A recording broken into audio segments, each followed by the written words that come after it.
Hi, it's Savannah Ogwin from Savannah Land 2. Today I'd like to revisit my stamping on fabric technique and previous video. This video received lots of feedback and all of it was good. So I wanted to share some more of my ideas for my mug rugs that I created. Now I've shared a link to this first video just in case you missed it. Please reference it if you have any questions on how to stamp on fabric.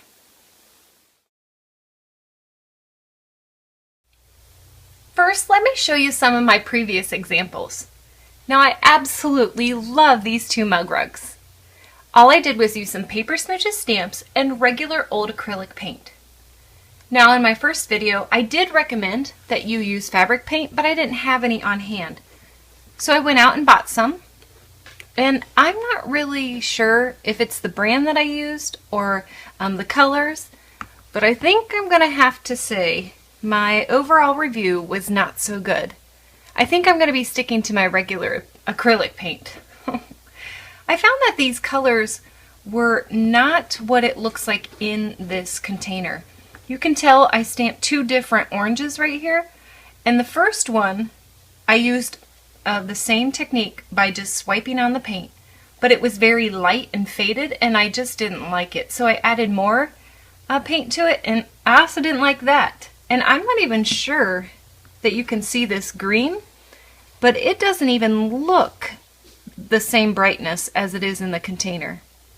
The other thing that threw me with these colors were that they were glittered, and that caused a huge problem with my stamps.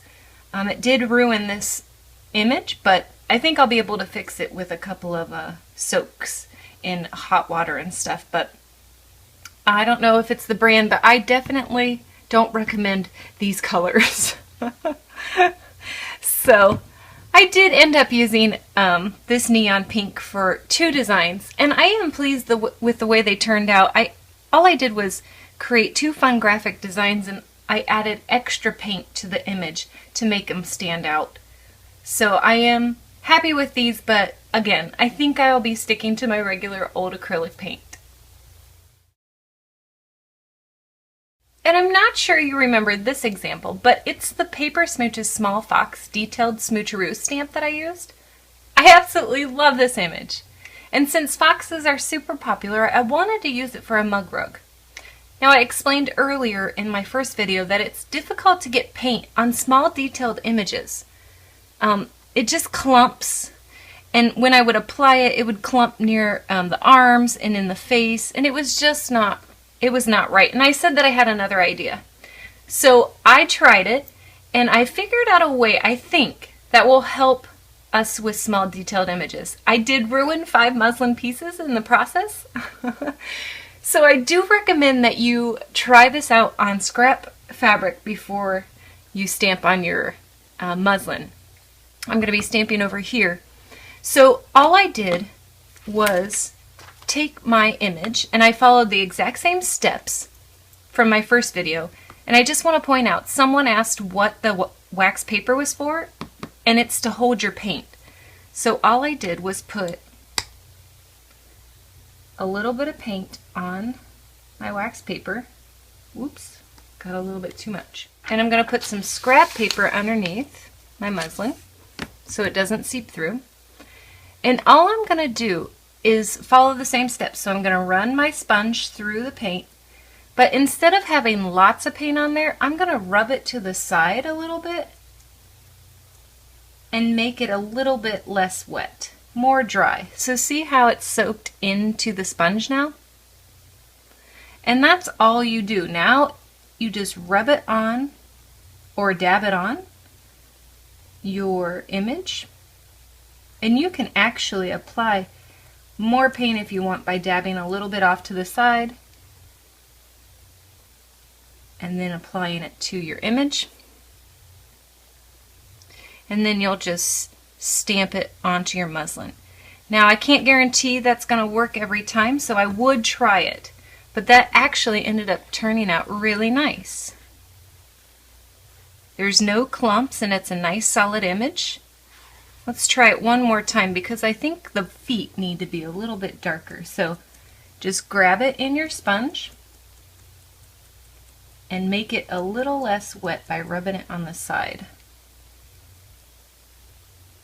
And because I notice the feet are not as solid, I'm going to make sure I put a little bit extra paint down there. That's a little too wet still. Let's try it one more time. Oh, that is super cute! And so here's my new mug rug. I saw a picture of a fox and the saying, "Not all who wander are lost," so I used that as my inspiration and hand-stitched him wandering around my mug rug. Trav says that he loves this mug rug, so he might end up getting this for Christmas.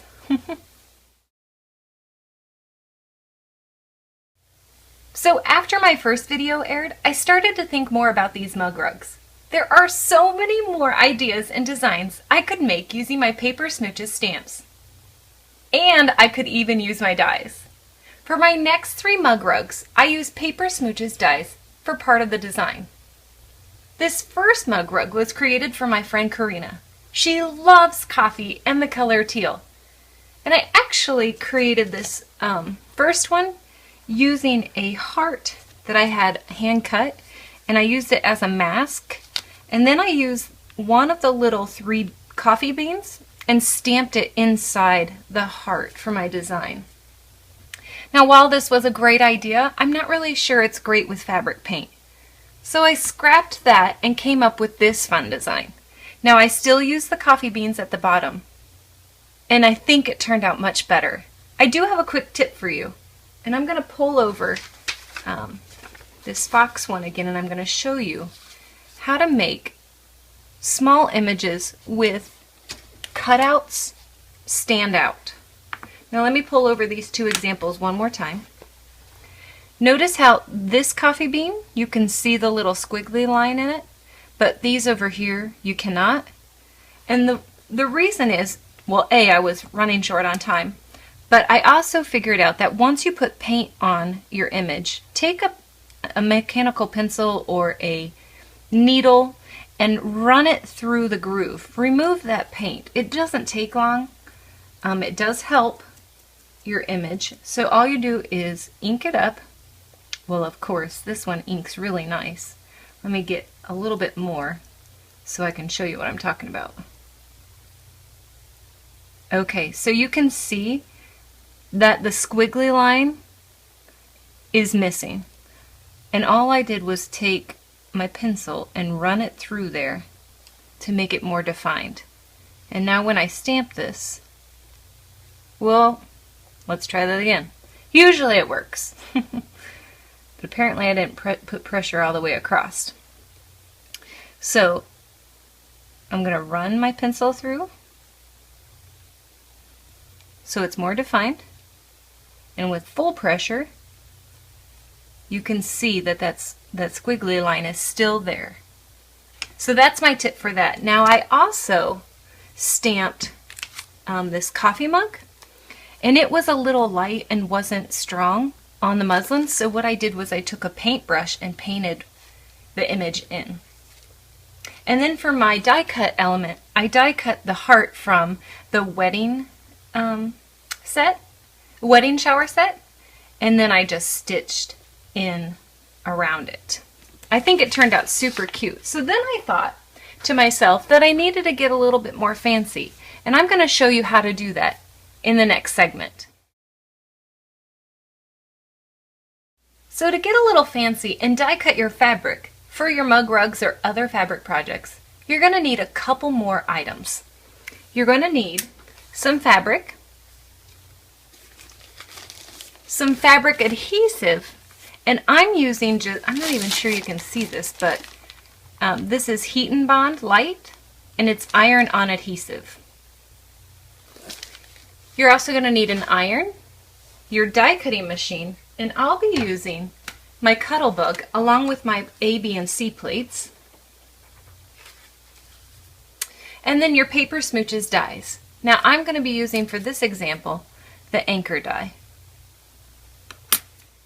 So first you want to add the fabric adhesive to the back of your fabric.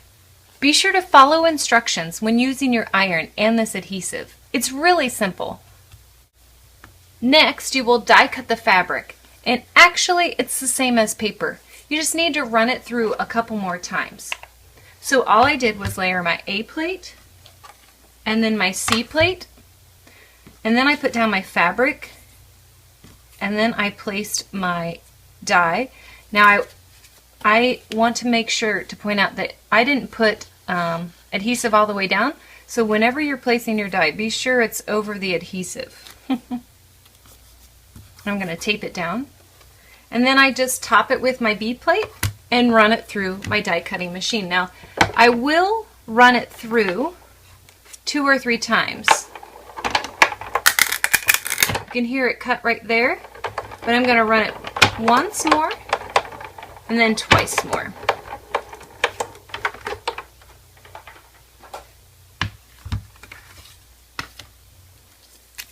And it literally cuts just like paper.